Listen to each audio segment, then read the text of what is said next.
Now, of course, some time ago, Parfums Quartana came out with Aerofante, and I did a video on that fragrance, and it's this beautiful leather, slightly smoky fragrance. Here we have one called Forest of the Golden Dream. This one is green, bright, citrusy, earthy, and it is an amazingly natural smelling perfume. I'm so excited to give you my thoughts on this fragrance very soon, so make sure to stay tuned.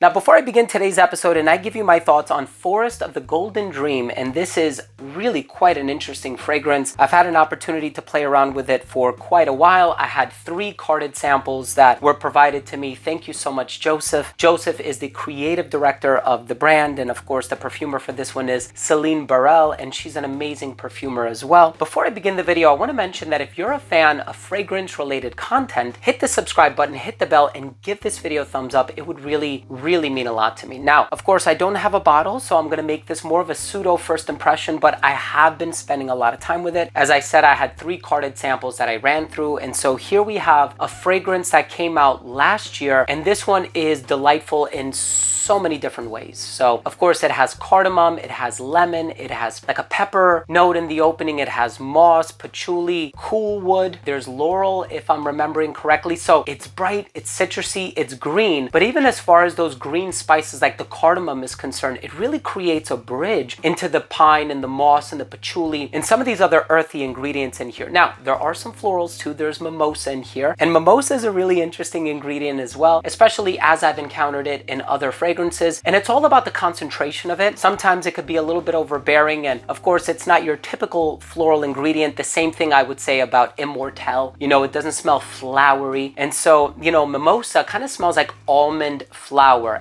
Flour, as in the cooking ingredient. So to me at least, and that's what's been said online. But here's the note breakdown. So it's conveniently printed on the inside of this carded sample next to this really interesting graphic. So the notes are as follows. In the top, we have Guatemalan cardamom, pink pepper, coriander, laurel leaf, and Italian lemon oil. In the heart, we have pample zest, French Mimosa Absolute, olibanum, so there's a bit of an incensey vibe, violet, Siberian pine needle, Canadian balsam needle, fir balsam resin absolute, and eucalyptus. So you can tell that's kind of what's giving this sort of a foresty vibe. Of course, the eucalyptus combined with some of the citrus and the brighter ingredients also create that openness that you get in the opening. And then in the base, you have cool wood, cypress, sandalwood, patchouli, and moss. So let's go ahead and smell this, and I'll tell you what I get, my impression of it. I did spray this one about 10 minutes ago. Wow, and the brightness is still here. So that lemon, you can still get the remnants of it. So despite its volatility, it's still lingering, it's hanging on for dear life. And you smell that brightness, and the eucalyptus is still here, that spicy quality, the cardamom, the pepper. It's certainly there, and you can have this sort of dynamic or this interplay between the spice and the freshness. And I think that's what's keeping the fragrance quite grounded. But despite that freshness and that brightness, you still have this verdant haze that kind of envelops the whole thing. And I say that because you do have the pine, you have the balsams, you have, you know, the moss and the patchouli, and you have all of this green sort of, you know, landscape, olfactory landscape on which you're treading. And it's a beautifully done fragrance, especially if you're looking for something piney, but something that doesn't necessarily smell like a Christmas tree. One thing I've said in the past is I love fragrances like Vertensance by Tom Ford because it does actually kind of remind me of the holiday season. This one is much darker,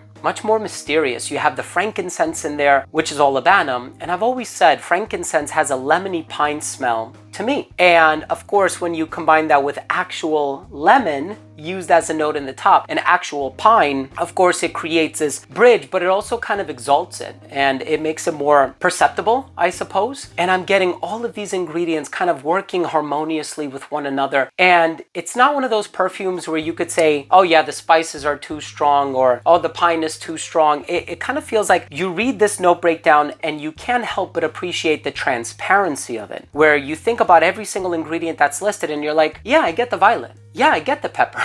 I get the eucalyptus, I get the lemon, I get the oak moss. Everything is there, and I think that's indicative of a very well pieced together fragrance, not just by perfumer Celine Burrell, but also by the creative director and owner of the brand, Joseph Quartana, who is such a nice guy, and you know, he's absolutely wonderful. I know his fragrances are available at Perfumology, which is located in the historical district of Philadelphia in Pennsylvania. This is not a sponsored video, not getting paid anything for it, but I just want to make it easy for you to sample these wonderful niche fragrances if indeed you are out and about and you have access to these stores. And of course, you can always pick yourself up a sample. So, you know, I never recommend blind buying, but let's talk about performance a little bit. Longevity, fantastic, 10 plus hours. Projection was really good for the first hour. It radiated just a little bit beyond an arm's length. Elbow scent right around hour 6.5 or 7. Skin scent right around hour 10, but the performance on this one is awesome. I think this one is a great formal fragrance. I think there's something really special and mysterious about it where, you know, when you want to convey your best, it's probably the best time to wear this one. Perfectly unisex, despite some people might argue it's traditionally leaning a little bit masculine on account of the oak moss and the spices and whatever else, but for me it's perfectly unisex. These are just recommendations. At the end of the day, wear what you love and wear what makes you happy. And this is a great cold weather fragrance, in my opinion. Not just because those foresty ingredients remind me of the cold weather, but also for the simple fact that it has tenacity and it's very long lasting. The presentation for this bottle is superb as well. I do quite love it. So my final verdict is it's an amazing, mysterious, incensey, green, piney, earthy, mossy, balsamic type of a fragrance that doesn't necessarily smell smoky, that has a really nice sort of brightness and citrusy element to it with that lemon, and smells really natural and organic. Please give it a try if you can. Thank you so much for watching.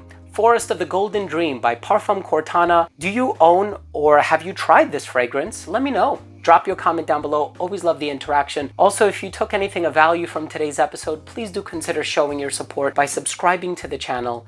Hit the bell icon and give this video a thumbs up. Thank you all so much. I love you all, and we'll see you tomorrow with a new episode. Bye.